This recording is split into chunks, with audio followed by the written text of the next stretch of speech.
Para este episodio invité a Juan José Frangé. Juan es un empresario exitoso tapatío, un agente de cambio social en Guadalajara y en su momento presidente de las poderosas Chivas. En esta charla entre amigos no solo recordamos momentos significativos durante su gestión del club, además compartió conmigo su visión de cambio para futuros proyectos, hablamos de los cambios en la juventud actual y su participación en la vida social y política de nuestra ciudad. Estás escuchando Transmutando, episodio número 10. Si quieres empezar como pues presentándote. Dale. Y eso está chido, ¿no? Claro. Mira, Amaury, yo soy un agente que vengo del trabajo y del esfuerzo, ¿no? Yo pierdo a mi padre cuando tengo 14 años. Hoy me pongo a pensar que si no hubiera sucedido eso, tal vez no hubiera llegado a donde estoy, ¿no? O las cosas que he logrado, tanto en la parte social, en la parte de participación, como en las empresas. Porque a los 14 años, pues, me puse a chambear y en una dulcería que no medía más de 16 metros cuadrados en un centro comercial que fue el primero, Plaza del Sol. Y ahí empecé a trabajar a los 14 años. Ahí empiezo a trabajar y, pues como tú sabes, mis padres son migrantes de Líbano. Uh-huh. Y ellos llegan y mi mamá pues se dedica a la cocina y a la comida árabe y a los dulces árabes. Y mi padre se dedicaba al comercio, ¿no? Que por cierto, cabe decir, muy celebrados y gracias. De mis favoritos. Yo sé que eres fan, yo sé que eres fan. Fan de la cocina de tu madre. Y realmente ahí empiezo a trabajar. Me da un cambio, seguí estudiando la prepa, yo estaba en el Instituto de Ciencias y de ahí fue pues un trabajar, porque tengo una madre que nos enseñó 3 cosas: trabajar, honestidad y fíjate algo importante, Amaury, amar a México. Como ellos llegaron del Líbano cuando Lázaro Cárdenas abre las fronteras y llegan españoles, italianos. Sí, fue un presidente francés. Muy dadivoso Sí. De hecho, mis abuelos también llegan en esa época. Ah, españoles, ¿verdad? Sí. Sí, me acuerdo que Vascos. platicaba, sí, vascos.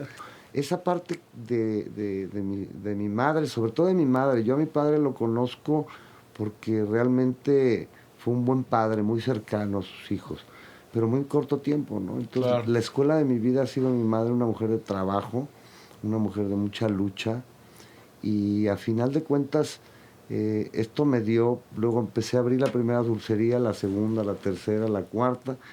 Como en la cuarta ya empezamos a ser vecinos, tu papá y yo, ¿Ah, que sí? ya nos conocíamos desde antes, ¿no? Que es cuando abrimos yo abro una dulcería ahí en Plaza Tepeyac y tu papá abre sus carnitas atrás de mi local, o sea, era pared con pared. Y yo lo veía y es lo que siempre he dicho, ese cuento de las carnitas, yo me tocó verlo, ¿no? Sí, Padrísimo, ¿no?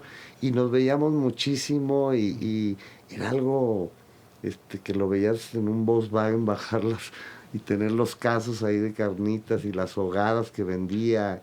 Y entonces ya nos conocíamos, obviamente, porque aunque era más grande de edad, pero siempre que nos veíamos con mucho cariño. Siempre hubo ese clic, ¿no? Y bueno, llegamos a ser una amistad muy grande, ¿no? Pero ahí empieza, ¿no? Órale, qué padre. No sabía de eso. Sabía que lo conocías de hace mucho, pero no Sí, luego tu papá pone un restaurante enfrente, que por ahí creo que existe un italiano. Ah, ¿todavía existe? Todavía existe, date una vuelta. Digo, sé que trabajó en un restaurante italiano, pero no sabía que No todavía trabajó, existe. era de él. Ajá. Él llegó a ser el dueño. Sí, es pero más, algo, bueno, le voy a preguntar bien a mi mamá porque chécalo, creo que algo le pasó con su socio, no sé, se asoció con alguien y se quedó sin nada o algo por el estilo. Pero te voy a platicar, un día veníamos de San Luis Potosí, de un partido, llegamos del aeropuerto y nos tuvimos que venir por ahí. Y me dijo, Juan, ¿te acuerdas? Pasé adrede por aquí, algo me dijo, y venía y me dijo, mira, ¿te acuerdas? Pues claro que me acuerdo. Me dice, todavía sigue abierto. Es increíble, ¿no? Porque... A ver si no, con la pandemia todavía sigue abierto. Si ya libró la pandemia es porque ya ese restaurante está hecho para durar, ¿no? Así es. Entonces, ahí empieza mi trabajo y fíjate que a los 21 años, yo me acuerdo que tu papá pues andábamos en la lucha tras el virote todos, ¿no? Unos más grandes, unos más chicos. Y yo me acuerdo que tu papá me decía que en aquel tiempo que yo ya era rico, imagínate nomás, me decía, no, tú ya tienes mucho dinero, ¿no? ¿Cuál? Tenía 6, 7 dulcerías, ¿no? Pero a mí me entró una inquietud muy fuerte porque yo veía un país que venía tendido al comunismo. Acababa de salir Echeverría y luego entró López Portillo. Y es cuando estatizan la banca y se veía pues una tendencia comunista. Y yo decía, los organismos empresariales no tienen fuerzas básicas, hablando de fútbol, ¿no? No estamos preparando a los jóvenes, no leíamos el periódico, si tú estabas bien, el vecino te valía, o sea, no había esa parte de empezar a crear una conciencia en los jóvenes empresarios, yo llamaba. Y todavía de cierta forma nos falta mucho. Nos falta mucho. ¿No? Y era crear que esta gente tuviera que nosotros como jóvenes empezáramos a participar en donde fuera, si era la asociación de colonos, si era el club, si era tu misma preparatoria, ser el líder de la preparatoria, o sea, empezar a participar en organismos. Y pues un día se me ocurrió fundar Jóvenes Empresarios de Coparmex. Y te platico porque esto está interesante. Había un presidente de Coparmex en aquel tiempo, aquí Tomás López Rocha, los de Calzado Canadá, y fui y le platiqué y le dije, oye Tomás, pues yo veo que nomás se dan la vuelta entre los organismos empresariales, los mismos, siempre son las mismas familias. ¿Y qué pasa cuando crezcan? Y tú porque eres joven, y era joven Tomás, pero pues porque tienes una gran empresa que es Calzado Canadá. Y nosotros, que por cierto después desaparece, ¿no? ¿No? Sí, pero ya de ahí lo convenzo y abrimos Jóvenes Empresarios de Jalisco. Y yo lo presido. Y posteriormente me dice Tomás, oye, pues te quiero para que, ¿por qué no lo abres a nivel nacional? Y estaba el maquillo Manuel Tutier, era presidente nacional de Coparmex, que fue luego candidato a la presidencia de la República contra Salinas de Gortari, o en tiempos de Salinas de Gortari.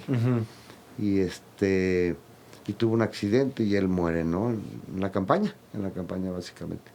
Y él era presidente y le fui a platicar y me dijo, si tú estás loco, si yo estoy loco, tú estás más loco, me dijo. Me dijo, a ver, platícame. Ya le dije, es que don Manuel, hay que hacer esto, hay que empezar a crear conciencia en este país, lo que usted dice el día a día. Pero habemos unos jóvenes que nos vale realmente cacahuate todo lo que esté pasando. No leemos ni el periódico, ya no digamos vemos la tele, los noticieros. Y de ahí me dijo, vamos a abrir Coparmex de Jóvenes Empresarios en toda la República. Y me dediqué a viajar todos los estados de la República a abrir Coparmex nacional hoy, de jóvenes, que hoy tienen creo que 12,000 jóvenes. O sea, pero lo importante es que hoy los cargos los vino ocupando. O sea, ya cuando vine, yo fui el primer joven empresario emanado de las fuerzas básicas, que fui el primer joven empresario de Coparmex, ya de la grande, emanado de las fuerzas básicas. Y de ahí siguieron Oscar Benavides, Pablo Lemus, Luis Fernando Pérez, y muchos, para no omitir algunos nombres, pero ya se creó una cantera, ¿no? Mauro Garza. Entonces, hoy todos salen emanados de aquel grupo que formamos en 1983. O sea, y yo sentía esa responsabilidad. Me estaba yendo bien en mis negocios, pero me hacía falta, me sentía muy vacío. Tenía que participar, tenía que de alguna manera aportar algo a la sociedad, porque mi madre nos decía, mi madre es libanesa, pero se nacionalizó mexicana. Y ella siempre nos inculcó mucho respetar a México y querer a México. Me decía ella un día, nos decía un día en la comida, decía, yo soy más mexicana que ustedes.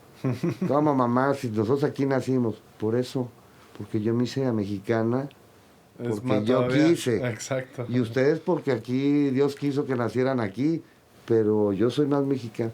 Siempre nos inculcó ese amor a México. Y de ahí empezó. Entonces, después de Coparmex, participé en Coparmex, fui vicepresidente de la Cámara de Restaurantes. Luego tu padre me da la oportunidad de irme a Chivas saliendo a Coparmex. Y siempre he sido muy inquieto participar en fundaciones, en organismos sociales. nunca dejando mis negocios. O sea, yo sabía que había que tener tus negocios, pero participar, ¿no? Claro. Entonces me dio una vocación de servicio, Mauri. Realmente soy una gente que me gusta servir.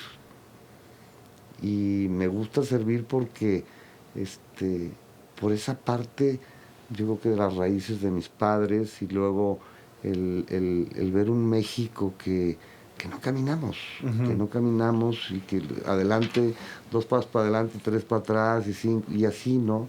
Entonces yo creo que la sociedad es lo que va a mover a México, ¿no? Hoy vemos un movimiento de mujeres que dices, es increíble lo que están haciendo las mujeres, ¿no? Entonces, si nosotros no nos pegamos a los jóvenes, a los niños, a las niñas, va a estar bien cañón sacar este país, porque la educación que tenemos que encaminar a los niños al deporte, a la cultura, tenemos que encaminar a recuperar esos espacios públicos donde la gente pueda convivir, donde pueda tener relaciones entre ellos mismos. Entonces, yo creo que no puedes arreglar una sociedad a base de balazos, o de guardias, o de policías, o de patrullas. Yo creo que está en la educación. 100%. La verdad, sí, no. Ya cuando estás del otro lado, y que tuve la oportunidad de estar en el otro lado, te das cuenta que no es a base de patrullas, no, es a base de conciencia, y que los padres también se comprometan, ¿no? Pero además es como un tema complicado, porque por un lado tienes ya una presión, es una olla de presión en donde la gente se siente insegura, y lo primero que está pensando es: necesitamos resultados inmediatos, ¿no? O sea, la gente vive ya con un cierto miedo, inseguridad, y la educación pues es una construcción a largo plazo, ¿no? Lo difícil de la educación es que toma tiempo, toma generaciones, y hay que concentrarse como en cómo formas a esas personas para que tengan pues no solamente una mentalidad, es también las oportunidades. Creo que no nada más es la formación, sino también oportunidades, porque pues podrás hacer un esfuerzo por formar, educar, pero también si no tienen oportunidades, pues van a tomar la vía más corta, ¿no? Y mira, otra cosa que yo creo, de por sí somos un país que no estamos reconocidos como que tenemos una educación de alto nivel. Hoy lo vimos, ¿no? En esta pandemia, tanto en salud como en educación, pues estamos totalmente obsoletos, ¿no? Pero déjame decirte algo, un país que no se preocupa por la educación, y te lo digo, yo soy restaurantero, ¿no? ¿Cómo abres primero los restaurantes y no abres las escuelas? Bueno, tú te dedicas también a la educación, y tu padre era promotor de educar bajo sistemas nuevos, novedosos, ¿no? Pero a mí me cuesta mucho trabajo pensar que tuvimos abiertas ciertas cosas y no teníamos abiertas las escuelas, ¿no? Porque los que estudian, déjate de que estén aprendiendo, ya se les olvidó lo que sabían, ¿no? O sea, está cañón. No, y sobre todo, Juan, que creo que el humano, para verdaderamente aprender algo, y creo que ese es el paradigma equivocado que hay de la educación moderna, porque además la educación que tenemos todavía hoy en día es educación de la revolución industrial. O sea, seguimos educando como, digamos, el formato de educación es el mismo desde hace poco más de 100 años. Y eso es terrible, porque los orígenes de esta educación era para hacernos obreros, ¿no? Para educar a los obreros.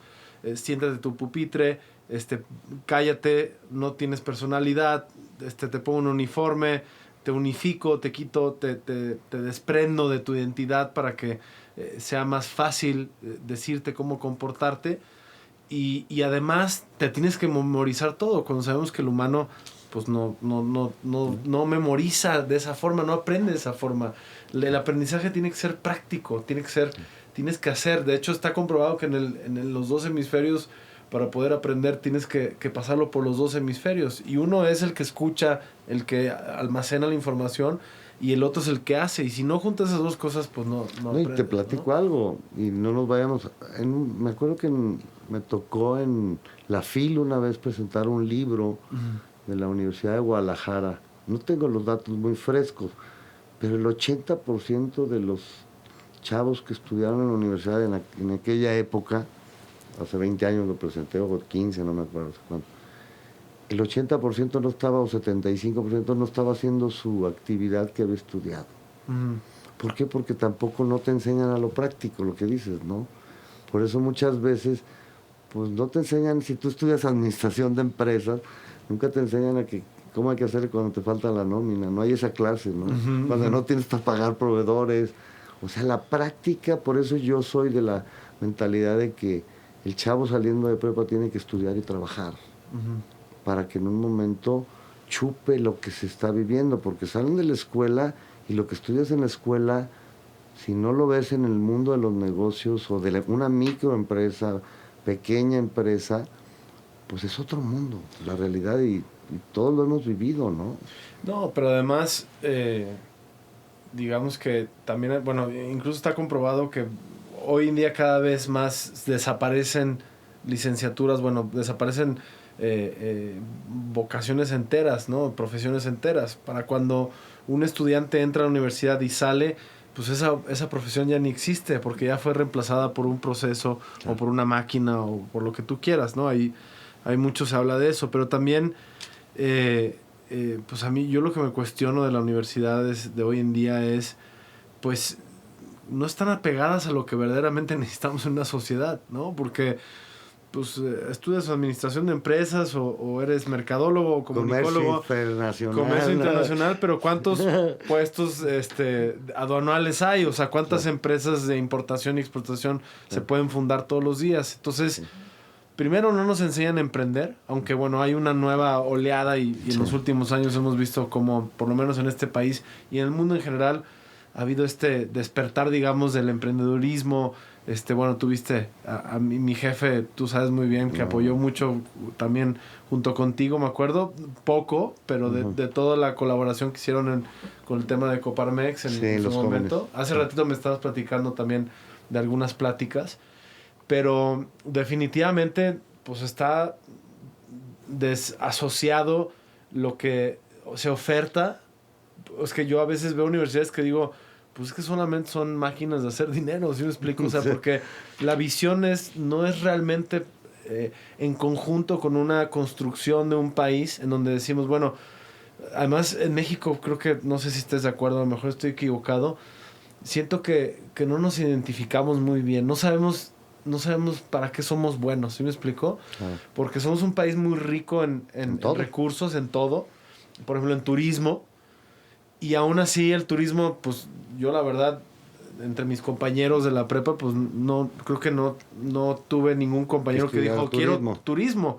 Cuando pues hay hoy es el mayor ingreso después de, exacto, más que el petrolero, ¿no?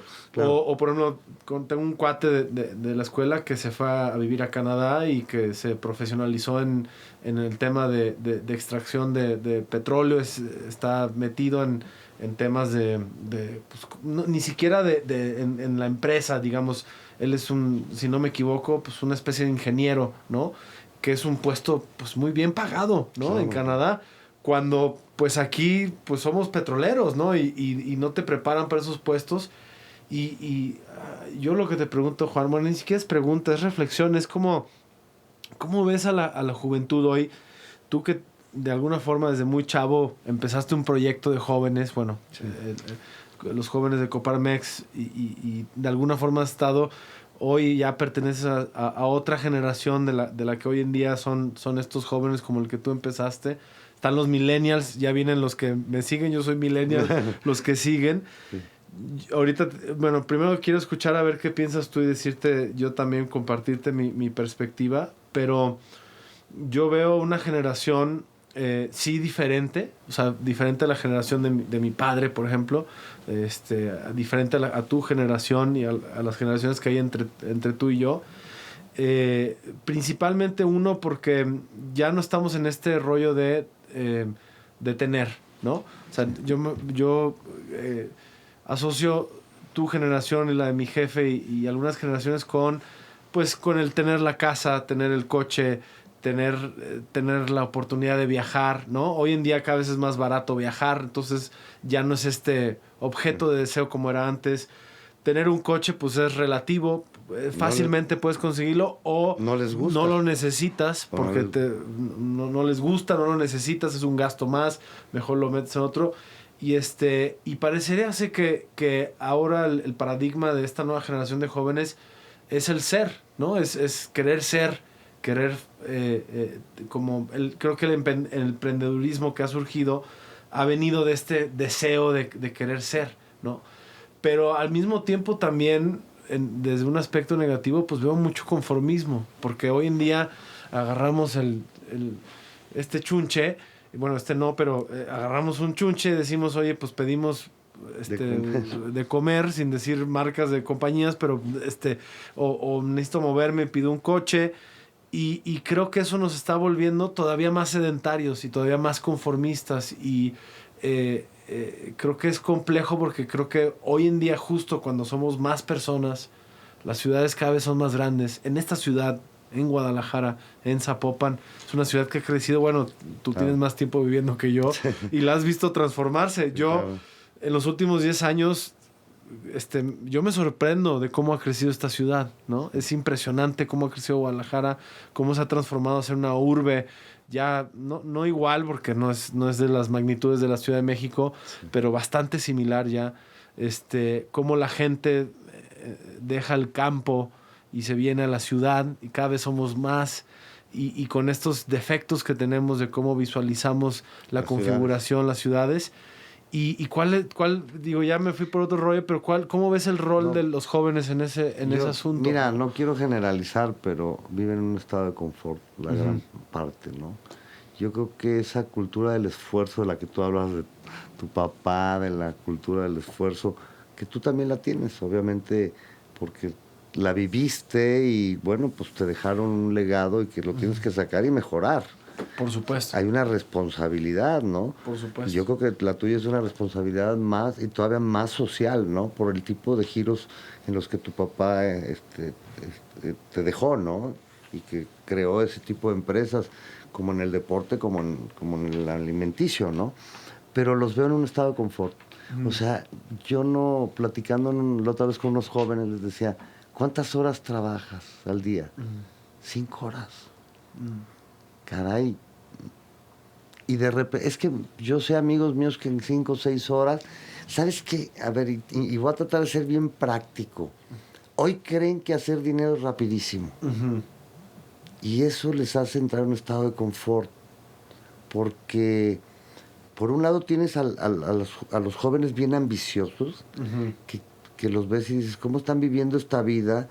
Tienen 20 años y están gastando ni lo que no tienen, y los ves que dicen, no, es que yo me voy a hacer rico y estoy en este negocio. O sea, no hay unos cimientos. O sea, es muy difícil que conozcan la empresa desde cómo se funda una empresa, ¿no? Les preguntas cómo se hace una acta constitutiva y no saben. Y el otro segmento es el segmento que sueña con que hay cuates que compran una compañía y le inician con $5,000 y a los 4 años la están vendiendo en $400 millones, ¿no? Porque fue tecnológica. A ver, no, espérate. Sí hay esas cosas, pero se están volviendo, pensando en que van a inventar algo con esta tecnología nueva, y que en un momento de un teclazo, pues su compañía va a cotizar en bolsa en Estados Unidos, o va a estar en México. Entonces yo veo una situación de confort. Yo no veo a alguien que vaya si te fijas, qué empresas nuevas, sí hay algunas de jóvenes, ¿no? Pero qué empresas nuevas ves que vayan a llegar a ser, sin decir marcas, esas empresas grandísimas que generen fuentes de empleo, porque México lo que necesita es empleo. Entonces, tú veías cómo crecerían las refresqueras, las cerveceras, las que vendían pan, las que vendían todas esas empresas. Hoy ves que lo que está haciendo es unas generaciones que vienen a cubrir y a conservar esas empresas, ¿no? Entonces yo por eso siempre he dicho, y cuando tengo la oportunidad y el foro con los jóvenes es, señores, creen su microempresa. Y la primera contestación que te dice un joven es, no tengo dinero. No, espérame. Yo no tuve el dinero. Yo tengo unas empresas que se llaman Sandy, ¿las conoces? Los restaurantes. cuando la abrí tuve que invitar a socios, porque yo lo que tenía, y es lo que les digo, vendan su idea. Lo que más hay hoy es guardado dinero en el banco, en la historia. O sea, la gente como no quiere arriesgar, y te hablo de hace de 10 años para acá, Sí. el dinero está en el banco. Entonces, si tú como joven vas y le vendes una buena idea, por eso ese programa que participaba tu padre, me encantaba verlo. El de Shark Tank, ¿no? Porque le estás dando a la gente que de veras innova y que crea, pero no están esperando que les lleguen los chorros de dinero, ¿no? Entonces, sino que es una parte de ir creciendo bajo la cultura del esfuerzo. Sí, habrá un cuate que a lo mejor trabajó 3 horas y pues hizo rico, pero eso no es lo general. Entonces, al final de cuentas yo creo que todo tiene un quehacer, y de que la responsabilidad nos puede llegar a hacer caer más en estado de confort, ¿no? Yo no digo que los chavos estén todos en general, pero sí lo ves, como dices tú, no le aprietas un botón y tienes la comodidad, ¿no? Pero sobre todo, Juan, y no, porque desmenuzando un poco más este tema, digo, ahí creo que estamos hablando pues del emprendedurismo, ¿no? De cómo emprenden y cómo pueden convertirse en empresarios activos que aportan a la sociedad.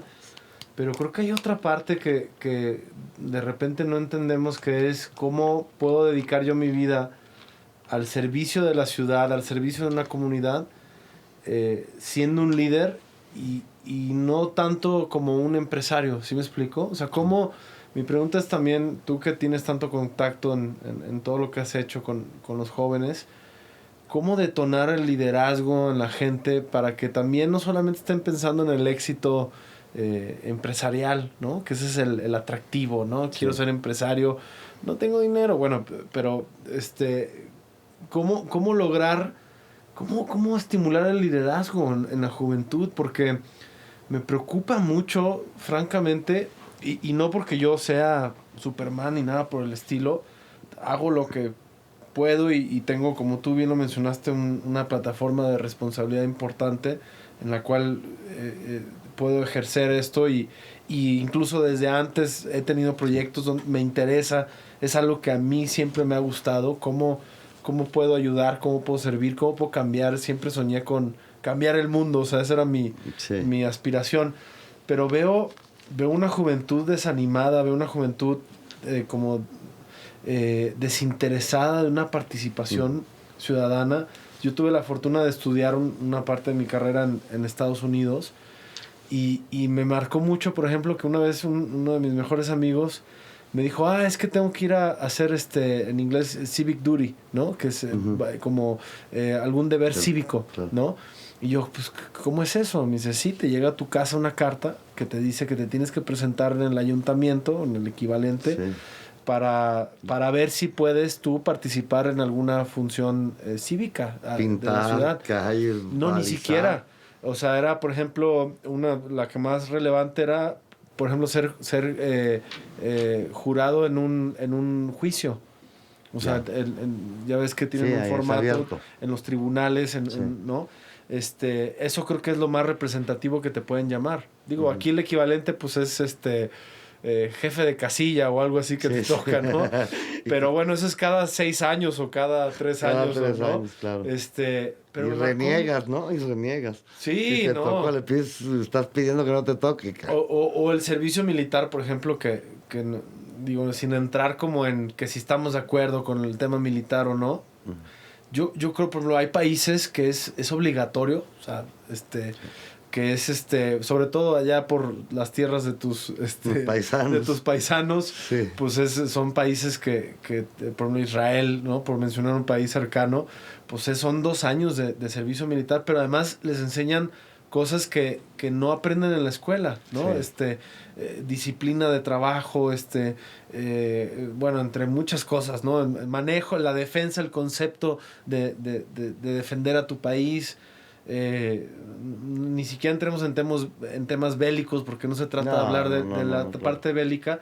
Pero por ejemplo en México, digo, a mí me tocó todavía la rifa de la pelota del servicio militar, pero por lo que entiendo, pues eso ya no existe, ¿no? Entonces, Pero eso que tú decías es cierto. Mira, perdón que te interrumpa, No, Mauri. pero creo Fíjate, que tú decías algo. ¿Cómo llegamos a esos jóvenes que no nomás es la empresa, ¿no? Yo creo que los mexicanos tenemos mucho talento, ¿no? Yo creo que, y sobre todo llegar a comunidades donde yo he tenido la oportunidad de ver hoy, por ejemplo, chavos que estaban metidos en la drogadicción, en el alcoholismo, y cuando les organizas un grupo y un programa en donde se empiezan a sentir importantes, de pintura, de baile, de rap, empieza a crear ese tejido social. Yo creo que es una labor muy, muy, muy grande la que tenemos que hacer. Y de repente salen los fenómenos, esos gentes o los bailarines o los pintores.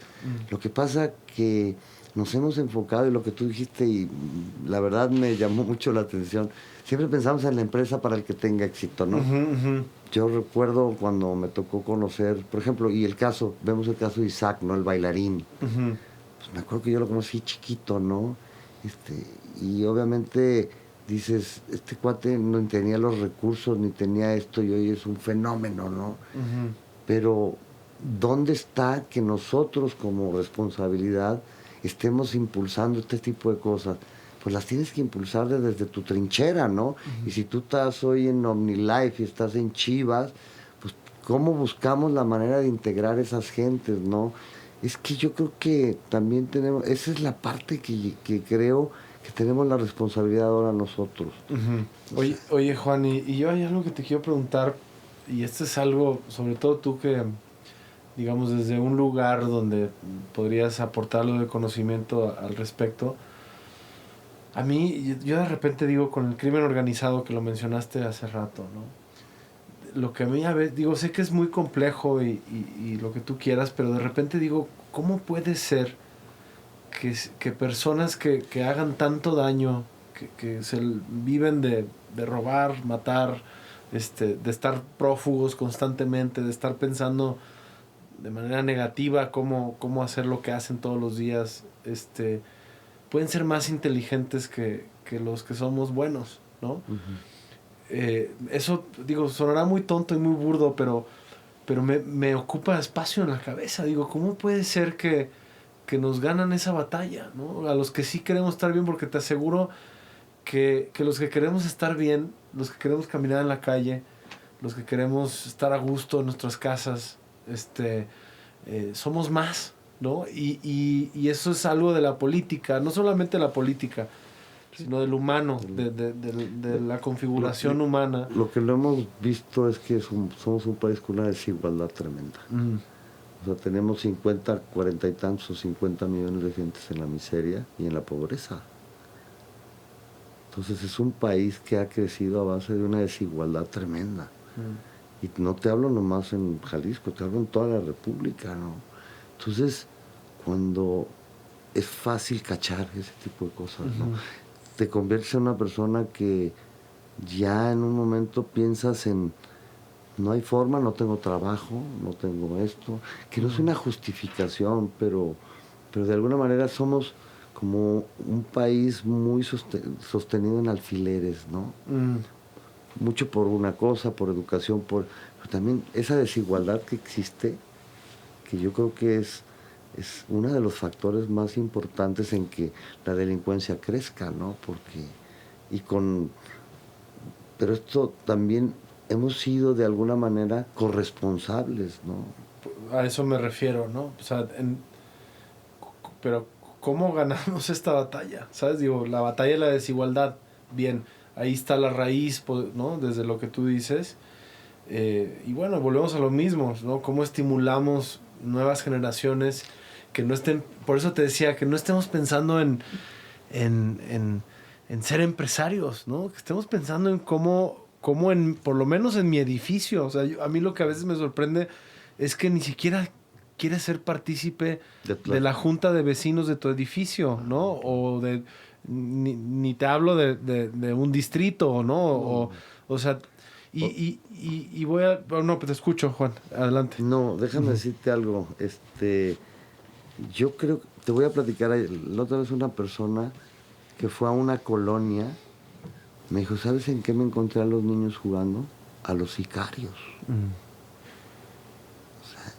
En una colonia que tiene una desigualdad muy grande, ¿no? Ese era lo que estaban jugando los niños, a ser sicarios. No, pues ya. O sea, Pues ahí está. y te estás hablando de niños de 4, 5 años, 6 años, 7 años. Y sabes que ahí tienes que poner una unidad deportiva, tienes que poner una colmena, tienes que poner, recuperar espacios públicos para que se hagan parques y se conviertes. Porque mira, yo creo que entre más logras todo eso, la delincuencia se va alejando, ¿no? Y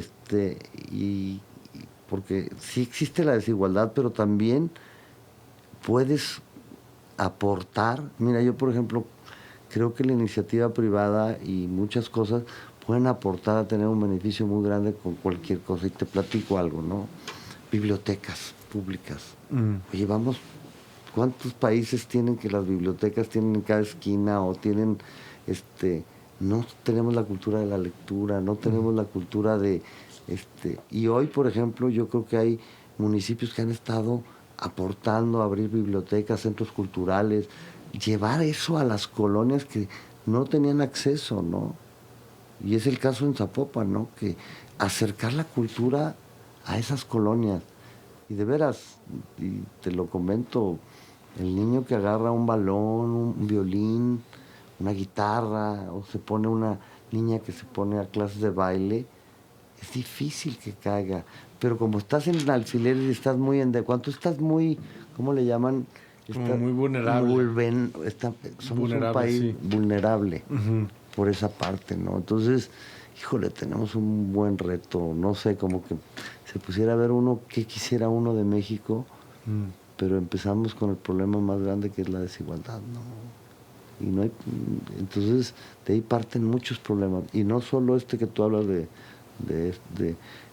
porque de lo que es el crimen organizado, ¿no? Hablamos hasta del respeto a las mujeres, por ejemplo. Somos un país que nos hemos convertido en elementos de violencia contra las mujeres, ¿no? Un machismo, ¿no? O sea, llega un momento en que no puedes hacer esas diferencias tan grandes, ¿no? Y eso también... Y que aún así, Juan, con toda la educación, como lo que acabas de mencionar, pues sí, yo sería mentiroso decir que pues no estamos llenos también de paradigmas que son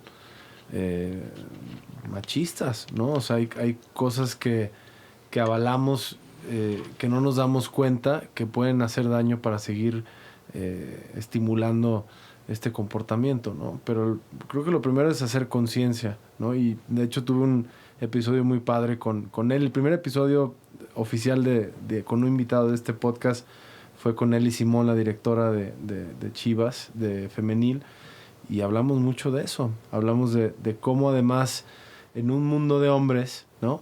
Las mujeres en el fútbol se están abriendo camino, ¿no? Y Padrísimo. cómo están construyendo. Pero ya cuando te vas a un macro, pues es muy complejo, ¿no? Porque es un mundo de machos, México, ¿no? Desde nuestro legado colonial, ¿no?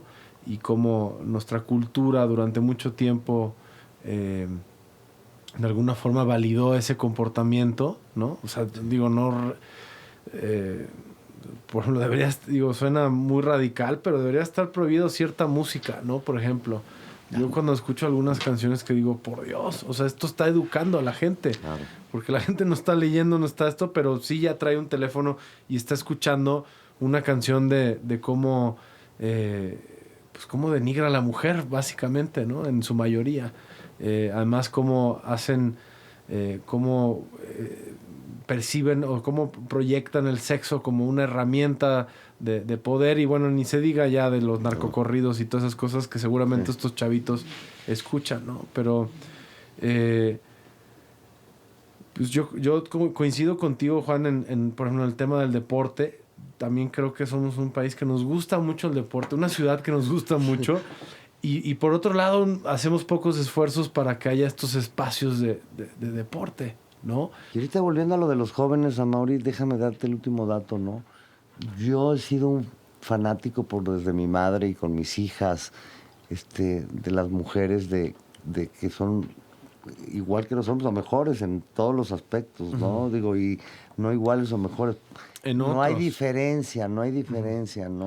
Y ves que, hoy te digo yo, ahora que tuve la oportunidad de estar en la política, de las 74 direcciones que había en el ayuntamiento, pues te puedo decir que los puestos más importantes estaban en mujeres. Entonces, yo creo que la verdad tenemos mucho por hacer. Se nos fue de las manos muchas cosas en este país. No todo, ¿no? Yo creo que es un país tan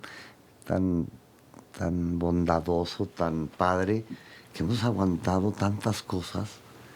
Porque tú ves que, y mira, y te pongo el ejemplo del país de mis padres, ¿no? Líbano, tronó esa explosión que acabó con Beirut. ¿Y sabes cuánto duró el presidente de allá? Muy poco tiempo, no, creo que no llegó a la semana, ¿no? Porque el pueblo se le fue encima por una negligencia, ¿no? Entonces, yo creo que también esa parte de participar, de estar en las cosas, siempre le da a uno flojera esas cosas. Y al joven más, hoy le da todavía más, ¿no? Y yo creo que hoy es cuando más deben de participar, ¿no? Y como dices tú, no van a la Junta de Colonos, no va a tu edificio, ¿no? Pero sí, cuando no funciona el elevador, ¿cómo reniega uno, no? O cuando tu estacionamiento no tiene la luz abajo.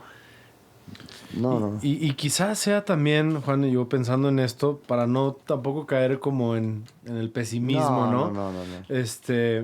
No, y no digo que lo estemos, creo que estamos de alguna forma nombrando muy bien en conciencia los retos, pero también creo que quizá lo que hace falta es pensar en soluciones distintas, ¿no? O sea, decir, oye, bueno, la gente a lo mejor no participa en la Junta de Colonos, pues ¿por qué no desarrollar una app para tener una metodología de organización, ¿no? Digo, suena una locura, pero pues a lo mejor, oye, algo que te simplifique un sistema de votación vecinal, ¿no? Que te ayude, o por ejemplo hay unas apps que a mí me parecen maravillosas, que no sé qué tan bien funcionan en México, pero he escuchado, por ejemplo en Estados Unidos, la misma gente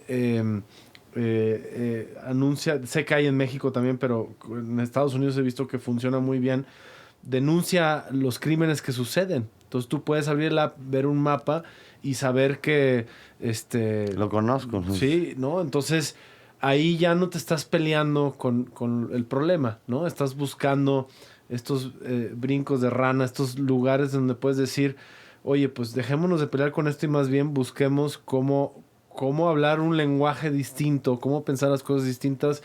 E incluso hasta yo me iría, y perdón, a lo mejor si me voy muy, muy arriba, yo creo de repente, francamente, creo que la configuración de representación o de democracia en la que la mayoría de los países del mundo, o por lo menos en este país y la mayoría de los países de la gente que va a escuchar este podcast, en un sistema, digamos, como lo quieras llamar, ¿no? Democrático, neoliberal, capitalista. A mí me parece que cada vez ese formato, pues con tanta gente, es definitivamente obsoleto. Y creo que mucho de lo que está pasando es la transición, espero, lo veo de manera positiva, hacia una forma distinta de gobernarnos, ¿no? Una forma distinta de configurarnos. Esperemos. Digo, ¿cuánto tiempo no estuvimos en formatos de monarquía? Luego se introdujo el concepto del comunismo, ¿no? Vimos que, pues bueno, ningún modelo realmente ha cumplido con la función de brindar oportunidad y ser igual para todos. Pero quizá, Juan, no sé qué pienses de esto. O sea, ¿cómo visualizas un posible modelo distinto en donde, en mi punto de vista, tenemos que, si no, la gente no participa en las decisiones importantes de su país, o no quiere saber, o como dijimos hace rato, pues, ni ve los periódicos, ni estas nuevas generaciones, pues ¿cómo a lo mejor reducir ese tamaño y hacerlo más pequeño y buscar lograr estos núcleos de sociedades, ¿no? Estos pequeños núcleos de comunidades, cómo recuperar el sentido de comunidad, ¿no? Porque incluso escuchas como historias de, no, pues es que nosotros en la colonia, cuando éramos chicos, ¿no? Sí. Y lo hemos perdido. Guadalajara es una ciudad de muros. O sea, si tú te vas en ciertas colonias de estratos sociales altos, incluso hasta de estratos sociales bajos, pues nos hemos convertido en una ciudad amurallada, ¿no? En donde todas las de cotos, y eso de alguna forma merma, pero ¿por qué no pensar en cómo lograr que la gente también despertar ese deber cívico, ¿no? Desde acciones muy pequeñas, ¿no? Desde acciones de decir, oye, podemos generar nuevos formatos y empoderar a estos cotos, empoderar estas comunidades fuera totalmente del sistema electoral, ¿sí me explico? Del sistema claro. de gobierno, o sea, algo como una plataforma ciudadana. ¿Qué piensas de esto? A lo mejor, Mira, sé que hay muchas cosas sucediendo y hay muchas perspectivas, pero me interesa tu perspectiva de esto, ¿no? Mira, yo creo que la verdad te puedo decir que me ha tocado conocer a la gente, y sobre todo donde he participado en Zapopan, gente buena. La gente de Zapopan es gente buena, y la de Guadalajara, en la zona metropolitana. Lo que necesita es cierta canalización y sobre todo comunicación. Yo me he sorprendido, he ido a colonias de veras que tienen una organización y la unión que se tienen entre ellos mismos. Pero también tienes que, como cuando estás en el gobierno, tienes que hacerlos y apoyarlos para que se realicen esas comunidades, esas gentes se organicen y les brindes el apoyo. Y ojo, tengas comunicación directa, porque al final de cuentas lo que piden es que sean escuchados, que de alguna manera sean escuchados para que ellos puedan realizar esas actividades que tú quieres, ¿no? Y que creemos que son las actividades que son las que van a sacar adelante. Porque olvidémonos de los cotos. Hay cotos en zonas que tienen ciertas carencias, pero están súper organizados y súper unidos y van por una causa y cuidan a sus niños y a sus jóvenes. Yo creo que tenemos la materia prima, hay que buscar las fórmulas. Yo creo que se pueden ver las fórmulas, existen, porque yo conozco casos de éxito, créemelo, te lo digo. No, me entusiasma escucharlo, no, ¿sabes? Por eso te lo pregunto. Te voy a poner un caso. Tuve la oportunidad, ahora que participé en el gobierno, la colonia Constitución. Era la colonia cuando me tocó participar con mayor delincuencia. Índice de delincuencia. Se abrió la Consti, o sea, el famoso todos mercado sabemos Bola, de la Consti. el mercado Bola, ¿no? Que hoy se hizo un centro cultural en que eso hizo un tejido social y una integridad ahí entre niños, niñas, niños, jóvenes, papás tomando clases de baile, viendo obras de teatro, los niños tomando clases de música, de baile. Transformó. Bajó la delincuencia 50%. O sea, tampoco es tan, no decir tan difícil, pero sí. Yo ya lo viví, sí te lo puedo decir, y yo creo que ya lo platicaremos más adelante para detalle, pero sí te puedo decir, es como países como Colombia le dieron la vuelta. Entonces, yo te digo algo, sí hay cosas que no cuestan nada para poder empezar a trabajar en esto, ¿no? Y yo creo que por eso te puedo decir que los jóvenes que se metan a participar en este tipo de cosas, y vas a ver que les damos la vuelta. No, olvídate, lo que yo menos tengo es pesimista. Siempre veo por un futuro, o sea, yo podré estar en las crisis que he estado personales de todo tipo, y siempre veo para salir adelante, ¿no? Y en los negocios y en lo sentimental, en lo que quieras, es tratar de dar la vuelta. Soy una gente muy optimista y sé que pronto veremos muchas cosas nuevas. Mira, la recuperación de espacios públicos es una cosa que es una maravilla. Tú de repente ves que abres un parque y ves que es lo único que la gente pide a gritos, un parque, y se los remodelas, se los entregas a la comunidad y que lo adopten para ellos. Y no vuelve a haber grafitis, no vuelve a haber drogadicción. Tú remodelas una unidad deportiva y esas unidades deportivas se remodelan Y ya no vuelve a haber ese tipo de cosas, ni violaciones, ni drogadicción, ni venta de drogas, ni una serie de barbas, porque la gente cuando ve ya arreglado, ya la comunidad se apropia. Y pobre del que ponga y se quiera robar una llave de un baño, o pobre del que quiera romper un vidrio, un cristal de X o un juego. O sea, eso es lo que necesitamos hacer, apoderarnos de nuestra ciudad como ciudadanos. Los gobiernos no pueden solos, ¿eh? Los gobiernos no pueden, no te da no te da, pero sí pon las herramientas. Y si tú convences al ciudadano, la verdad, me ha tocado ver muchos experimentos y es padrísimo cuando le das la vuelta a este tipo de cosas, ¿no? Lástima que se vino esta época difícil, ¿no? En todo el mundo, ¿no? Pero yo tengo mucha fe y la verdad te digo algo, la gente en 2 patadas te entiende y entendemos todos. Y yo creo que esto nos va a dejar una lección todavía mucho mejor, ¿no? Ese ánimo que hoy lo tenemos caído y que algunos los tienen caído. Yo no lo... O sea, lo tiene uno pero tienes esa mentalidad de que vamos a salir adelante. La gente también, nomás, dale las herramientas y dale las cosas para que salgan, ¿no? Y mira, yo creo que ahora te voy a preguntar yo, porque también... Échale. Es que yo, mira... Y yo me he puesto, yo tuve el privilegio, porque es un privilegio, Amaury, haber trabajado con tu papá, un privilegio haber manejado los destinos de Chivas, fue un privilegio. Yo te puedo decir que las 2 emociones más grandes que he tenido en mi vida han sido 2. Cuando nacieron mis hijos y cuando fue campeón Chivas. Así te lo digo. O sea, eso que yo viví... Es que fue impresionante, sí, la verdad que sí. Fue una locura, ¿no? Fue una locura. 1.400.000 gente en la calle, más que cuando vino el Papa, ¿no? Pero déjame decirte algo. A mí cuando me decían, es que eres un cuate fresa, es que eres un cuate no sé qué. A ver, espérame. La raza, la gente, las porras... Esa gente es buena, esa es la gente que vale. Tú tienes en tus manos 23 millones, no sé cuántos millones sean ahorita. Son más. Por eso. Son muchos más. Pero no están en mis manos, pero sí sé a qué te refieres. Pero son aficionados. Sí, claro. Perdóname, manejas más que un partido que todos los partidos políticos juntos. No tienen esa afición. Entonces tú tienes en tus manos un fenómeno social. Definitivamente. Entonces, es un fenómeno.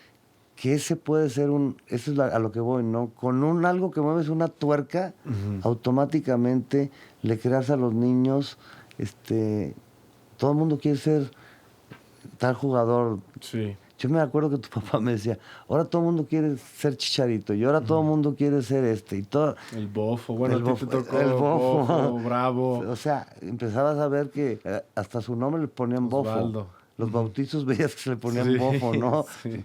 Entonces, cuando era un apodo, ¿no? Sí, claro. Pero te digo algo, ese privilegio de haber vivido tan cercano, lo que le puede dar una función deportiva a una felicidad, y lo comentaba yo mucho con tu padre, si no gana Chivas los lunes, la gente no va a trabajar, no tiene humor de ir a trabajar. Y era cierto, ¿no? Es cierto todavía. Es cierto. Es cierto. El ánimo del país, ¿no? Entonces, fíjate cómo tienes una responsabilidad, y lo empecé yo a conocer hasta que estuve adentro, ¿no? Y cómo una semana eres el dios y al otro día eres el villano más grande si ganaste, ¿no? Si perdiste, ¿no? Sí. Entonces, la verdad te lo digo, Pero las alegrías son siempre más que... No, padrísimo. No. Como te digo, imagínate, lo estoy comparando. La primera fue tener a mis hijos y la segunda haber sido campeón con Chivas, ¿no? Y el haber conocido a tu padre... Y eso que no son tan futboleros, Chelsea, Ashley y Iker, ¿no? Iker un poco más, pero... Iker sí, pero Chelsea y Ashley no son más artísticas. A ver qué me dicen después de que escuchen esto. Sí. ¿Cómo, papá? La misma emoción. Así, ¿no?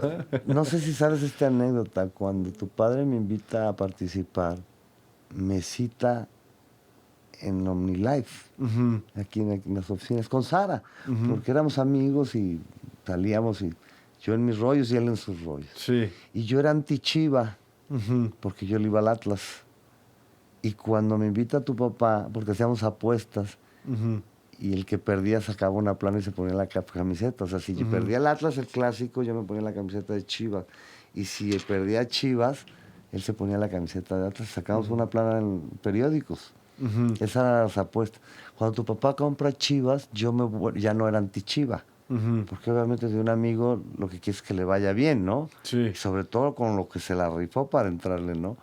Entonces, me acuerdo que llegó, me citó aquí, y antes de llegar aquí, me dijo Sara, no, vete allá a Verde Valle, ahí te espera. Me acuerdo que yo estaba saliendo, terminando mis últimos días de Coparmex, me senté con él, y me acuerdo ahí en las bancas. Me dijo, a ver, Juan, yo compré Chivas no por nomás el fútbol, Juan. Yo compré Chivas para crear fuerzas básicas, fomentar el deporte a nivel nacional, hacer una serie de cosas para beneficio social y también para que, si una empresa no produce, no tiene responsabilidad porque puede traer más consecuencias peores, ¿no? Y me acuerdo que me dijo, y le digo, es que yo le voy al Atlas. Dijo, a ver, ¿me estás hablando en serio? Te estoy hablando de una empresa que me costó tanto dinero y que quiero darle la vuelta, ¿no? Y quiero volver a renacer esta cosa que está muriendo. Así me lo dijo. Y así es como me contactó y me acuerdo que me dijo, me dijo tu papá. ¿Qué te dijo? Vente, Juan. No, pero fíjate, estuvo chistoso porque nos vemos mañana. Vimos el entrenamiento, yo me vine aquí a sus oficinas. Me citó al otro día y me dijo, ¿qué pensaste? Le dije, sí, le dije, creo que una semana. Le dije, ¿cuánto me das? Me dijo, una semana, porque quiero que entres el 1 de mayo. Y le dije, ya eso de Chivas, y si yo le iba a latas, pues él lo veía como pero siempre también lo vio mucho como la parte social, ¿eh? Y me dijo, yo llegué y le dije, ¿cuándo quieres que esté? Me dijo, el 1 de mayo. Entonces me dice, le digo yo, ¿cuándo? ¿Cuándo 1 de mayo? Me dijo, ¿cómo? Dependes de mí. ¿Y cuánto? Eso nos arreglamos. Y así fue, 15 minutos. Y yo ya empecé a tener esa visión de decir, ¿cómo vamos a empezar con todo este proceso, no?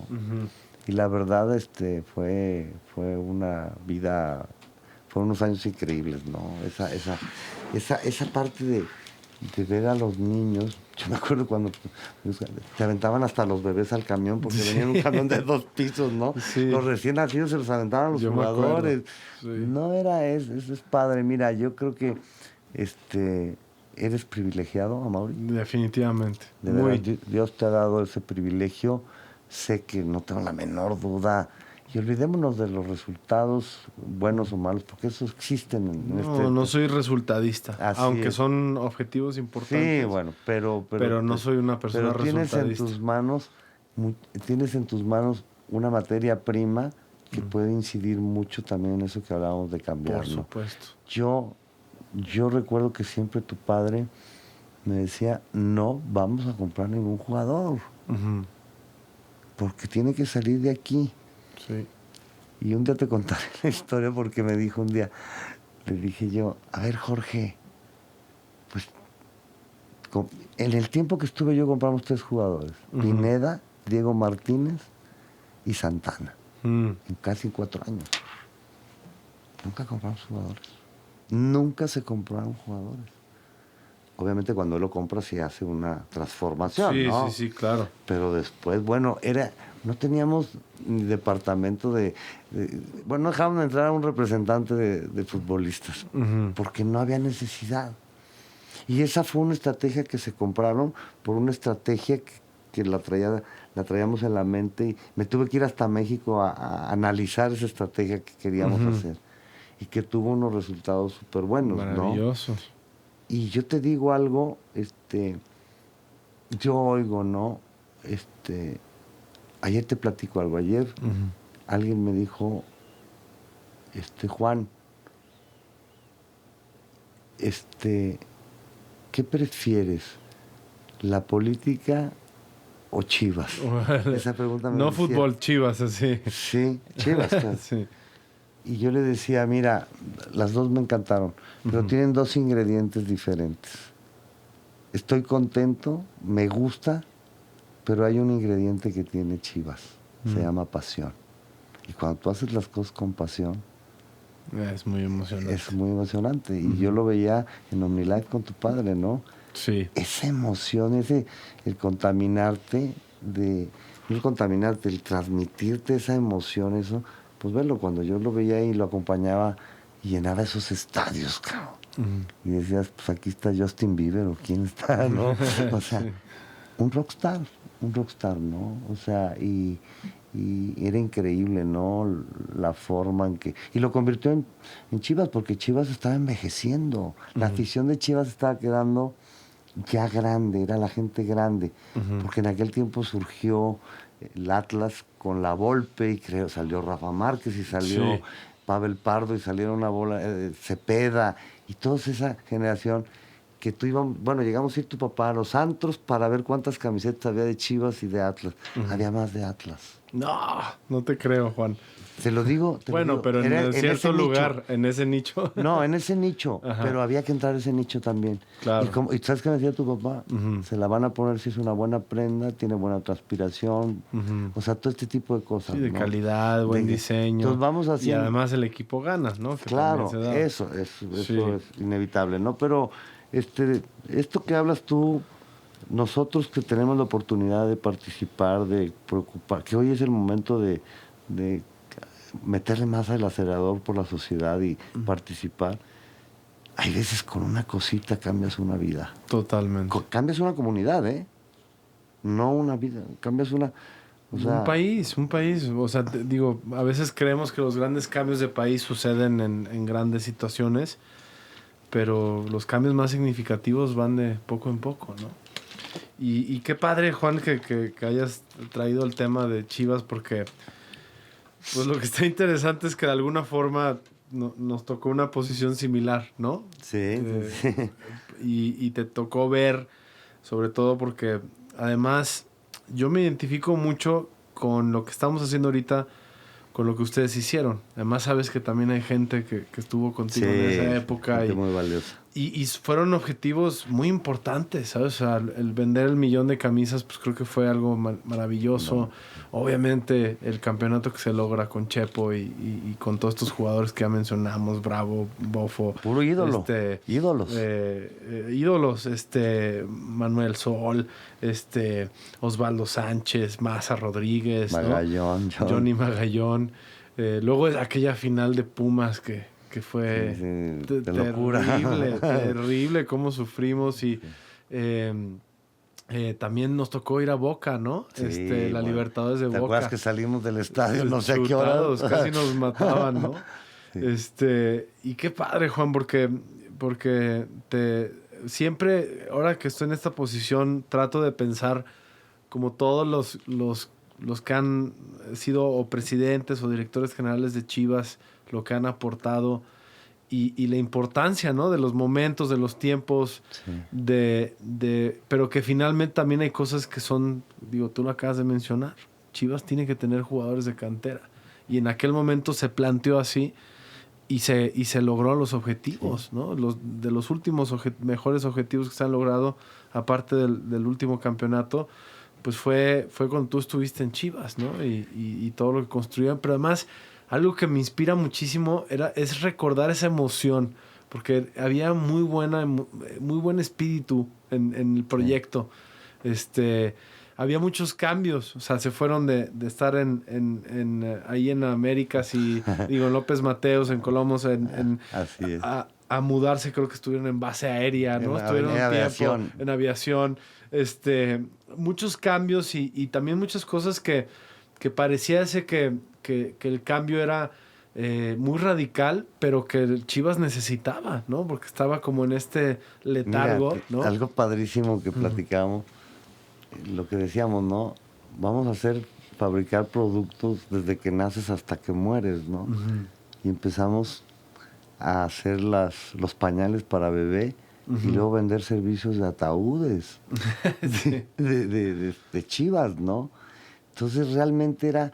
Pero mira, te voy a platicar una anécdota que le platicaba hace rato a una gente aquí de tus compañeros de trabajo, que me acuerdo cuando fuimos a Toluca de regreso. Ujú. Yo le dije a tu papá... O sea, cuando ganamos el campeonato en Toluca. Sí. Sí. Pero yo le dije, es que tenemos que hacer un festejo grandísimo. Sí. ¿Y cuánto vale hacer eso en la Minerva? Los puentes, Sí. colgar la bandera, todo, tener orquesta desde la mañana, todo eso pues costaba un dineral, ¿no? Ujú. Y llegué con tu papá y le dije, vale tanto. Y me dijo, ¿tan seguro estás? Y le dije, sí, vamos a ser campeones. Dijo, yo también sé. Ujú. Y me autorizó y me dijo, rentar un edificio, no sé si te acuerdas. Sí, claro. Es un día para los VIP o no sé qué. Pero mira, la pregunta que siempre me hacen, ¿qué le llamas? ¿Por qué fue campeón Chivas? Mm. Porque no son los jugadores solamente. De veras, yo me llegué a convencer de que Chivas es más allá. Yo llegaba a las oficinas y la gente, decíamos, pasamos el repechaje y todos vamos a ser campeones, campeones. Y tu papá nos contaminaba eso, ¿eh? O sea, no nos contaminaba, perdón. Nos contagiaba. Nos contagiaba de esa emoción, de ese, a su estilo, Ujú. que en un momento hasta nuestros jaloneos de Claro. que nos ponían nuestras buenas Todo nos regañadas. Pero te digo algo, desde la persona que te recibía en recepción en Chivas, estaba contagiada de esa emoción. Sabíamos que íbamos a ser campeones, pero desde el kinesiólogo, el doctor, o sea, era la gente de comercialización, de marketing, las porras, o sea, porque teníamos un contacto muy cercano con las porras, o sea, todo estaba contagiado a que íbamos a ser campeones. Entonces, cuando me preguntan, oye, es que sí, los jugadores tienen su papel, me queda clarísimo. Pero yo me acuerdo que cuando llegaron a esa final, pues el vestidor, hasta las voces de la familia en una grabadora, no me acuerdo, de la foto de la familia. Porque esas eran las grandes genialidades de tu padre. Ujú. Cómo motivar. Tu papá era un hombre de cómo motivar, por eso era un líder, ¿no? Cómo motivo a mi equipo, cómo motivo a mi gente. Y en todos los aspectos, ¿no? Entonces, no son los 11 jugadores los que te dan el campeonato. No es el mejor entrenador. Te pregunto, ¿hay jugadores que para ti ha sido el mejor jugador del mundo, Beckham? No.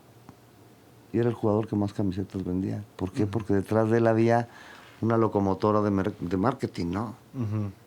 O sea, Beckham era el jugador que más vendía camisetas en el mundo.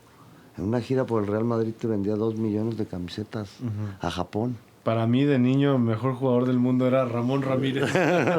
Pues te digo, bueno. No, bueno, pero lo digo como Sí. simbólicamente, ¿no? Pero hoy te digo que va acompañado de ese ambiente que tu papá nos hacía Claro. y nos ponía retos, ¿no? Ujú. Y fíjate, algo ¿Te acuerdas también un viaje que hicimos fue a China? No, wow. Que fuimos a China porque... Era abrir un equipo en China. Eso, pero antes de eso, o no sé si antes o después, fuimos también más bien a lo que yo me acordaba, a ver todo el tema del merchandise. Ujú. De dónde se hacían los llaveros y las de esto y lo otro. Los pins. Los pins, Todo. exactamente.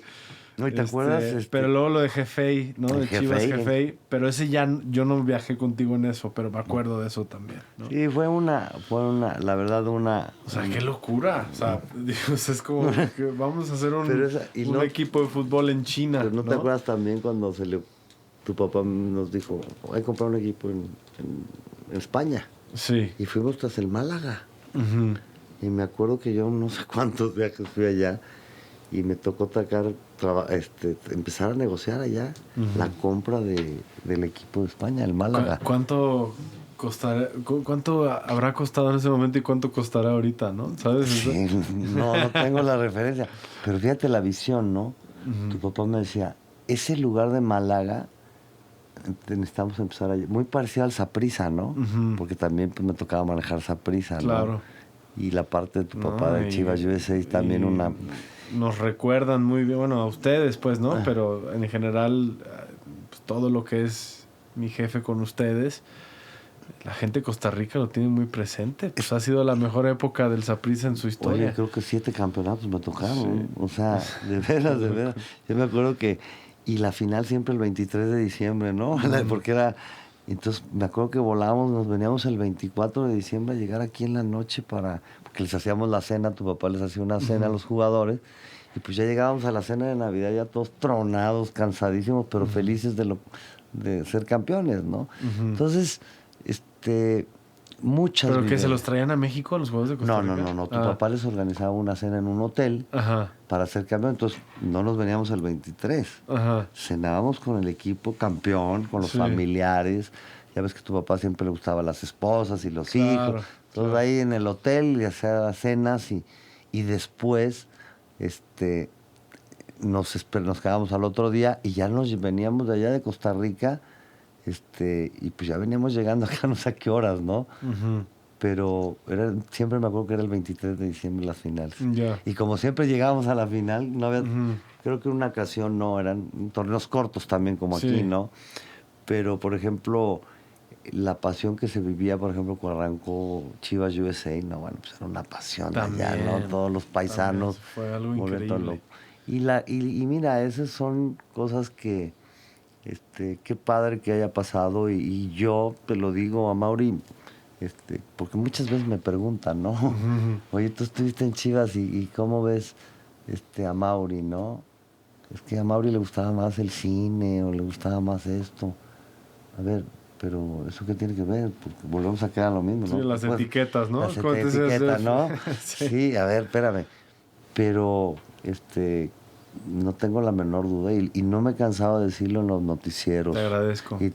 La verdad, tú has tenido una transformación porque te conozco desde niño, desde niño. Has tenido en este proceso de 2 años, has tenido una transformación que yo jamás lo hubiera pensado. Te lo digo sinceramente, amor. Gracias. ¿Y lo tomo en el buen sentido. Porque, no, a ver, ojo, no quiero. Eras exitoso en lo que hacías. Sí, gracias. No, estoy bromeando. Y si te acuerdas un viaje que nos fuimos cuando se casó mi hija, que tú decías que sentías esa parte de responsabilidad, ¿no? Esa parte... Pues, ¿cómo no? Se te venía el mundo... Pues, claro, se me haría raro que no, o sea... porque siempre fuiste un cuate responsable. Tu papá decía... Pues que Mauri nomás me da puras satisfacciones, ¿no? Qué chido. O sea, porque siempre lo decía, ¿no? Y yo veía cómo se... ¿Pingüi te decía? Sí, pingüino. Pingüino. Pingüi, sí. Entonces, veía cómo se le caía la baba, ¿no? Y veía cómo te apoyaba en tus proyectos y... Sí, siempre me apoyó. De película. Y luego de esto, me acuerdo que hiciste el himno de Chivas. Sí, con Paulino Monroy. Bueno, exactamente. Sí. Y luego la tienda, ¿te acuerdas también de la tienda? Sí, también. Es que fueron muchas cosas cuando se cumplieron los 100 años, ¿te acuerdas? Sí. La caravana esa que se hicieron no sé cuántos eventos de todas las edades. Me acordaba de los 100 años. Los 100 años, sí, claro. Y fue y ese día que cumplimos los 100 años, teníamos el miedo y que fue cuando le ganamos a Jaguares para entrar a semifinales, creo. Que en el último minuto metió el gol Chivas y con eso nos dio el pase. Ya. Y luego llegamos y festejamos en el Estadio Jalisco porque eran los 100 años, eran los 100 años. No, los 100 años yo creo que no sé cuántos eventos, ya no me acuerdo, pero fue... Fíjate que uno de los proyectos que cuando fue presentarle a tu papá todo el aniversario de los 100 años de Chivas, ¿no? O sea, y fue un proyecto que nos llevó... prepararlo 2 años, ¿no? Me acuerdo. Eventos, la camiseta aquella, con la primera camiseta que empezó Chivas, te venía en una caja, no sé si te acuerdas, que era la del escudo Unión, ¿no? Cuando como la conmemorativa de los 100 años. Esa sale en los 100 años, de ahí sale la idea, entonces era empezar a crear muchísimo marketing y cómo tenías que contaminárselo también. Yo sigo con mi contaminada. Sí, contagiarlo. Cómo contagiarlo a los jugadores también, ¿eh? Sí, claro. A los jugadores, cómo realmente lo vivieron los 100 años. Y era padrísimo. Yo me acuerdo que me decía tu papá, ¿a quién vamos a invitar a todos los que jugaron en Chivas, Sí. el equipo que estén o la edad que tengan. Y yo me acuerdo en el estadio hicimos un VIP y veías entrar a Don Chava, a Reyes, y veías Sí. a Aurelio Martínez, y veías Al Tubo Gómez. al Tubo Gómez. Es que realmente vino a despertar tu vino padre. también el emperador, ¿no? Claudio Claro, Suárez. que luego se fue a Chivas. Se fue a Estados Unidos. Estados Unidos. Bueno, Palencia también se fue para... No, llegó Palencia, pero eso ya fue un poquito después, ¿no? ¿O sí te tocó la llegada de Sí, Palencia? claro. ¿Cuánto tiempo estuviste, Juan? Yo estuve 1 de mayo de 2003 Ajá. hasta 2007. No, pues un rato. 1 de mayo de 2003, que es cuando yo salgo de Coparmex. 5 años. No, no. 2003, años. 4 años. Casi me faltó poco Casi, para yo los creo que 4 como años. 5, por eso te decía. Sí, y fue como ir a Harvard, ¿eh? O sea, una maestría. Sí. Pero aparte de trabajar con tu padre, híjole, Era muy emocionante. Muy emocionante porque... Siempre estaba... Pero fíjate algo que yo sabía cuándo tocar los temas. Uh-huh. En la vida que estuve, bueno, y desde que éramos amigos, pero jamás que trabajamos, Uh-huh. me subí un tono de voz. Mm.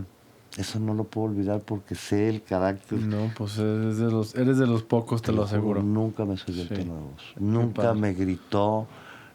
Siempre hubo un gran respeto. Mm. Pero también una cosa que era importante es, tú no le podías hablar un lunes a pedirle ciertas cosas que había perdido Chivas. Sí, Entonces, claro. O sea, no, bueno, te mentaba la madre, ¿no? O sea, te ponía de cabeza. Qué bueno que lo dices por si lo escuchan allá en la directiva de Chivas actual. Ajá. Que un lunes después de derrota no es día. No es día, no. Y yo les decía, espérame. Oye, y yo me acuerdo que siempre yo estaba en otras oficinas y llegaba, y no los lunes, yo ya tenía que agarrar el momento para decirle, oye, Jorge, pues hay esto y esto. Ah, perfecto. Mm. Y algo que no le puedo dejar de agradecer es que siempre me tuvo la gran confianza. Me acuerdo un día que se fue un año Uh-huh. a la India Uh-huh. y también a ver el mercado de India para lo de los productos y también para traer sus cosas de decir, híjole, quiero descansar, ¿no? Porque era Sí. una máquina. Y me dejó las llaves del negocio. Uh-huh. En muy buenas manos, realmente, digo, en muy buenas manos, digo, con una confianza para que entregues las manos de un equipo de fútbol Uh-huh. y estaba en contacto conmigo, Uh-huh. fuera por el medio que sea, ¿no? O sea, Sí, me acuerdo esa vez. Creo que hasta la prensa andaba especulando, ¿no? sí. De que se fue Jorge y se fue a morir a la India y la fregada porque dejó de Sí, contestar se el teléfono, se desconte- sí, desconectó. Porque estaba muy conectado a la prensa, ¿no? Porque te acuerdas que le hablaban por teléfono y les Sí, contestaba. no. Fueron muchas anécdotas, ¿no? Muchas cosas en que, y yo las platico mucho, ¿no? Por ejemplo, un día me dijo, vamos a ir a jugar al Boca. No sé si te acuerdas que llegamos al Faena. Sí. Yo le decía a Jorge, no. O sea, esto es un gasto Carísimo. terrible.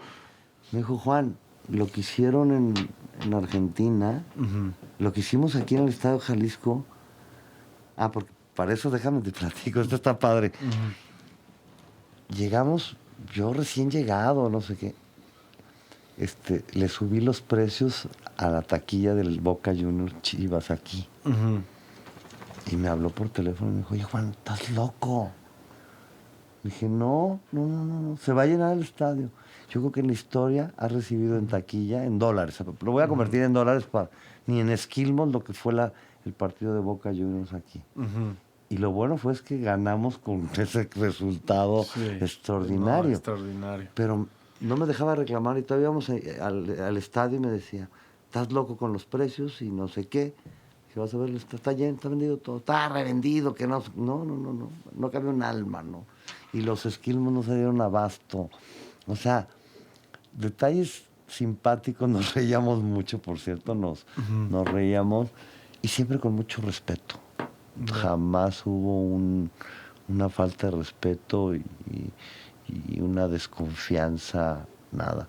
Y siempre él sabiendo hasta dónde podía llegar, hasta con los jugadores, ¿no? Me tocó momentos bien difíciles, no con él, con el equipo, ¿no? Ujú. Lo recuerdo, ¿no? Cuando me dijo, vas a despedir a Benjamín Galindo, Ujú. que le tocó a Néstor, o vas a despedir a Chepo de la Torre, ¿no? O sea, pues son decisiones que Sí, no. cuando le pido, Sí me ha tocado. Sí. cuando le No pido, es y él fácil. lo comento porque Bueno, a él me le ha tocado toca. y le ha tocado a la gente que trabaja conmigo. Cuando le pido, y lo platico porque se sabe, ¿no? Tu padre defendió al Bofo toda la vida, ¿no? Ujú. Y es un gran jugador, fue un gran jugador, un gran Sí. deportista y todo, ¿no? No, y que necesitaba esa confianza, ¿no? Por su personalidad. Sí. Y la tuvo de parte de mi padre. No, bueno, tu y papá era muy para él, criticado. para tu papá era su hijo, Sí, pero sí, era sí. criticado internamente, no estábamos de acuerdo en muchas cosas, ¿no? Y le mando un cordial saludo al Bofo, Sí. pero había cosas que te metía en problemas el que no entrenara al mismo ritmo, no esto, pero tu papá siempre, y un día me dijo, te voy a dar el voto de confianza. Y fue cuando el Bofo sale de Chivas, ¿no? Ujú. Y ahí no empezamos un campeonato mal. Sí. Y acá ya sabes, taladrado todas las El mañanas. Bofo, que vuelva, sí. A ver, Juan. No, vivimos grandes momentos. Yo creo que podríamos pasarnos días enteros. Totalmente. Días enteros en los que, de alguna manera, todas esas experiencias tan bonitas, porque todas tenían un sentido, ¿no? Ujú. A veces yo en la semana que perdíamos no iba a verlo a su oficina. Ujú. No, decía, ¿por qué voy? Sí, Entendía, ¿no? Y Sí, y sí decía te que le voy a ir a entiendo. promover, que quiero sacar esto, queremos hacer esto. No, ahorita no es momento. Digo, para que te oiga tu directiva, Sí, que no. tu ánimo no es ese, ¿no? Sí. Pero te digo algo, siempre... No, pero mi papá siempre tenía muy buena actitud. Nomás a veces sí se encabronaba. No, Sí, te voy a decir dónde él no le importaba perder, Ujú. pero que perdieran sin esas ganas sin esa actitud De lucha. de lucha, Ujú. porque él fue un hombre de lucha toda su vida. Claro. O sea, él empezó de ceros Hasta el final. hasta el final. Entonces, agarraba y nos íbamos a cenar diario terminando los partidos. Ujú. Y no me soltaba acá. Y mira nomás esto, y mira esto. Es un maestro para mí, un maestro de vida, un maestro de... Tuve la oportunidad y ya no en el trabajo, de muchos privilegios que a lo mejor yo no los pude haber tenido en toda mi vida. Ujú. Y eso era tu papá. No se detenía para hacer, hasta con sus mismos ejecutivos, lo bondadoso que era. Y te lo digo, Sí. yo iba a México y se enojaba mucho porque llegaba a Camino Real a la fiesta americana. Ujú. Y me decía que no, que llegara al Four Seasons. No, Jorge, ¿por qué voy a gastar en el Four Seasons? Si es muy caro. No se medía lo de Argentina, de llevar al equipo al hotel mejor de Argentina. Y Un Jorge, van a- hotelazo de Buenos Aires, que además te acuerdas que estaba la porra del Boca afuera. no nos dejaban dormir. No nos dejaban dormir, ¿no? Pues Sí. te digo, no, son anécdotas muy padres. Sí. Y nos Oye, la podemos pasar mucho tiempo platicando. Cosas muy bonitas. Oye, Juan, pues yo te agradezco muchísimo. No, La verdad, no, Mauri. como dices, podemos seguirle, o sea, por ejemplo, la pura anécdota de Boca, pues es para Sí. un relato de cómo nos fue, todos los que estábamos ahí, lo impresionante que fue ese partido. Algo no sabes, te lo voy a platicar. lo Dime, último de- échale. En la mañana te acuerdas que vamos a una invitan a tu Sí, papá a un claro. noticiero Ajá. y habla mal de Maradona. Sí, claro. Le dije, hace cuenta como si vas a hablar mal de la Virgen de Guadalupe a México, si viene Maradona y habla mal de la... Pero desde antes ya él se lo había dicho. Jorge, aguas, aquí está la raza, ya viene encendida. Sí. Están No sean- maricones. no sean culeros. No sean culeros, así decían, no sean culeros. Así esa era la palabra, ¿no? Sí. Cuando le preguntan, ¿y qué piensas de Maradona? No, bueno, Sí. se la soltó. Dije, no, pues estos nos van a matar. Y bueno, Sí. tú estabas Pero y casi mira, nos matan. No, Casi sí. Ahí te voy a decir lo que dijo, pero no sé si te acuerdas. Le preguntaron que Maradona había dicho en otra entrevista que él vaticinaba, o sea, como que, pero usaron una palabra así como que él había visualizado había ya sabes, la vuelta al Boca. Que el Boca iba a dar la vuelta. Que él había, como tenía una visión, así fue. Sí. Que Diego tuvo una visión, Uh-huh. ¿no? Bueno, pues estaba endiosado Diego, ¿no? Uh-huh. Sigue endiosado. Y mi jefe contestó, pues ha de ser algo así como, pues está ciego. Uh-huh. Porque está muy equivocada su visión, o ya sabes cómo contestaba, sí, ¿no? No, bueno. Pues muy equivocada su visión porque está ciego. Algo así le dijo, así como ciego. No, creo que fue más. Más, ¿no? Sí, por eso te digo, pero por ahí empezó el asunto. No. Bueno. Yo creo que fue más bueno, encendió. Pues no te acuerdas que nos mandaron a Gallola con toda la afición, ¿no? Y a la hora que quisimos salirnos del estadio 15 minutos antes o 10, ¿te acuerdas que tuvieron que cerrar las puertas de acero y empezaron los botellas? No, pero ¿cuál botellas? Juan, nos aventaban pedazos de la Bombonera. Sí, del mismo edificio, los ladrillos. Piedras y ladrillos del mismo edificio. Acabamos saliendo a la 1:30 de la mañana, 2 de la mañana. Y nos seguían esperando. Sí, bañaron todo el camión de huevos y verduras. Pero un día volvemos a platicar, nos vamos a cenar por ahí. Totalmente. Agradecerte mucho la invitación, la verdad. Padrísimo. Un privilegio estar en tu programa, de los primeros que has estado aquí. Te deseo mucha suerte también en tu programa y en todo lo que estás emprendiendo. Igualmente, todo lo Juan, que vas a llevar a cabo. Mil gracias. Y sabes que hay un cariño muy, muy especial. Siempre. Y siempre tendrás un amigo, un aliado y contarás conmigo. Igualmente, Juan. De verdad que gracias por estar aquí y platicar así tan a gusto. Aunque tú y yo siempre platicamos muy bien.